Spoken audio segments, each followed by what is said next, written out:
Praise the lord. ప్రభువైన యేసుక్రీస్తు నామములో హృదయపూర్వక వందనాలు. అందరూ బాగున్నారండి. మీతో ఒక విషయం పంచుకోవాలని ఆశపడుతున్నాను. ఏంటంటే, మా ఇంటి ఎదురుగా ఆపోజిట్లో ఒక కాలేజ్ గ్రౌండ్ ఉంది. అక్కడ ఈవినింగ్ టైంలో పిల్లలందరూ ఆడుకోవడానికి వస్తారు. అయితే ఎప్పటిలాగే పిల్లలు వచ్చారు, ఆడుకుంటున్నారు.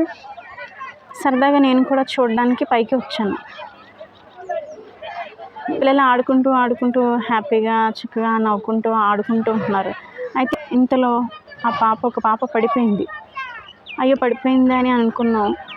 కానీ అక్కడున్న పిల్లలైతే పాపను లేపడానికి ముందుకు రాలేదు. అక్కడున్న ఫ్రెండ్సే, వారు తోటి స్నేహితులైనా సరే లేపలేదు.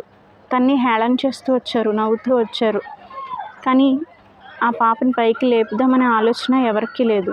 అక్కడ ఉన్న ఒక పాప మాత్రం చేపట్టుకుని పైకి లేపింది. ఒక్కొక్కసారి మన పరిస్థితి కూడా అలాగే ఉంటుంది. మన చుట్టూ ఉన్నవారు మనతో ఉంటారు, మన స్నేహితులు, మన బంధువులు. కానీ ఎవరు మనకి ఆదరణగా ఉండరు. ఒక్కొక్కసారి దగ్గరే ఉంటారు కానీ సహాయం చేయలేని పరిస్థితిలో ఉంటారు. మనల్ని చూసి నవ్వే విధంగా ఉంటారు, హేళన చేసే విధంగా ఉంటారు. అలాంటి పరిస్థితుల్లో కృంగిపోకుండా నాకెవరూ లేరనే చింతపడకు. దేవుడు నీతో చెప్తున్నాడు. ఏంటంటే యెషయా గ్రంథము 41వ అధ్యాయం 10వ వచనం. నేను నీతో చెప్పి ఉన్నాను, నీకు తోడై ఉన్నాను, భయపడకుము, నేను నీ దేవుడినై ఉన్నాను, దిగులు పడకుము, నేను నిన్ను బలపరుతును, నీకు సహాయం చేయవాడు నేనే, నీతి అను నా దక్షిణ హస్తంతో నేను ఆదుకుందును. దేవుడు మనతో చెప్తున్నాడు.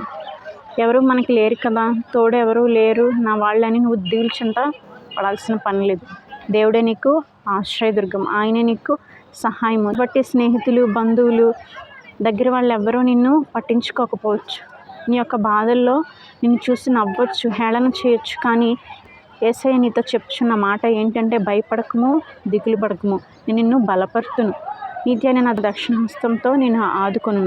కాబట్టి మనుషుల్ని నమ్మకూడదు. దేవుని వాక్యం సెలవిస్తుంది కూడా, మనుషులు నమ్మటం కంటే యెహోవాను ఆశ్రయించటం మేలు.